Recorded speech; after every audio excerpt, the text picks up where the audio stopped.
Chère maman, je te prie de m'excuser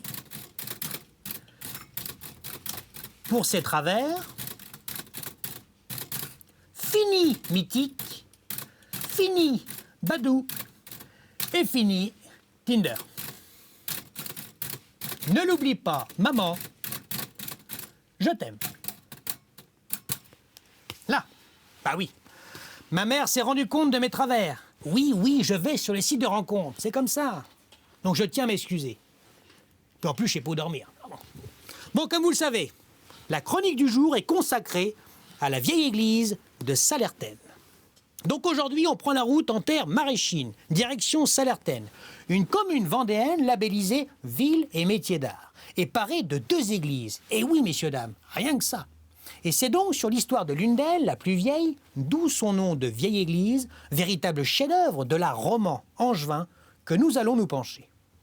Dédiée à Saint-Martin, cette église romane date du XIe siècle. Il s'agit d'abord d'un prieuré bénédictin, c'est-à-dire un monastère placé sous l'autorité de l'abbaye de Marmoutier, et non Noirmoutier. Marmoutier se situe près de Tours. Son implantation est capitale pour le village, qui devient alors un pôle religieux, et par là un pôle aussi économique et social. Mais l'édifice actuel est le résultat d'une grande reconstruction qui a été menée à la fin du XIIe siècle. Et oui, la population s'accroît, l'église doit donc s'agrandir pour accueillir tous les fidèles, qui à l'époque, il faut le dire, sont très nombreux.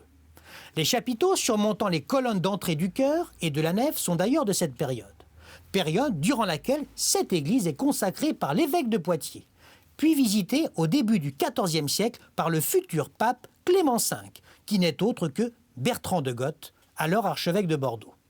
Cette église subira violemment les guerres de religion, avant d'être restaurée au XVIIe siècle, comme elle l'a régulièrement été pour s'adapter aux évolutions architecturales, puis elle est à nouveau endommagée durant la Révolution, bien que relativement épargnée, il faut le dire.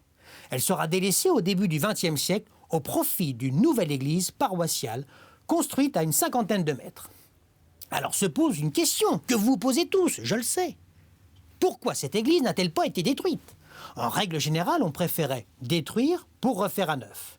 Eh bien, c'est grâce à l'intervention de 2 hommes, l'abbé Charles Grelier, un Chalandais, et l'écrivain académicien René Bazin, qui se battront fermement afin que cette église soit classée monument historique et donc sauvée de la destruction. Merci à eux. Voici entre autres ce qu'a dit Bazin lors du congrès 1910 de la Société française d'archéologie, dont il assurait la présidence. Il y a, messieurs, en Vendée, dans le marais de Chaland, une vieille église qui m'est chère, celle de Sallertaine. Je crois que la commission des monuments historiques en souhaite le classement.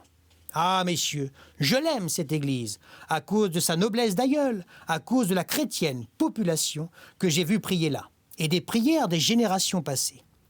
Je revois cette porte en contrebas, ce clocher massif et les giroflées que le vent avait semés tout autour. Messieurs, sauvez, en l'aimant un peu, l'église poitevine de Sallertaine. Les 2 tiers de l'église furent ainsi classés au titre des monuments historiques. La prochaine chronique sera consacrée à Jacqueline Auriol. Et ce que je peux vous dire, c'est qu'on aura la tête dans les nuages. Allez, bonne semaine à tous. Mais d'ici là, n'oubliez pas, ah non, vous allez beaucoup me manquer.